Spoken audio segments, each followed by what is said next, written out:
சென்னையில் அமைச்சர்கள், நீதிபதிகள் என முக்கியஸ்தர்கள் பலர் குடியிருக்கும் பசுமை வழிச்சாலையில் பரிதாப காட்சிகள்தான் இவை.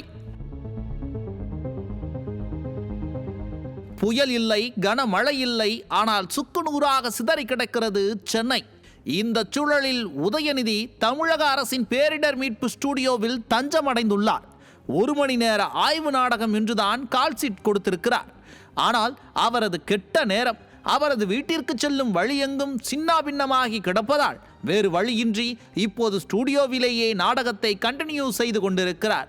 அதை நான் சொல்லல சார். மழைநீர் தேங்காத இடத்தில் நின்று ஆய்வு என்கின்ற பெயரில் நாடகமாடும் உதயநிதியை மக்கள் இப்படித்தான் கேலி செய்கிறார்கள். ஆட்சிக்கு வந்ததிலிருந்தே தீர்வை சொல்லாமல் ஆய்வு ஆய்வு என நாடகமாடி கொண்டிருக்கிறார்கள். 4000 கோடி என்ன ஆனது என கேட்டு கேட்டு மக்கள் அலுத்து போய்விட்டார்கள். பெரிய மழை வந்தால் கூட ஏற்றுக்கொள்ளலாம், சிறிய மழைக்கே கார்கள் மிதக்கிறது என்றால் என்னதான் செய்வது? அமைச்சர்கள் இருக்கும் பசுமை வழிச்சாலையிலேயே முறிந்து விழும் நிலையில் இருந்த மரங்களை அகற்றாமல் இருந்துள்ளனர். ஆக எந்த ஒரு முன் ஏற்பாடும் செய்யவில்லை.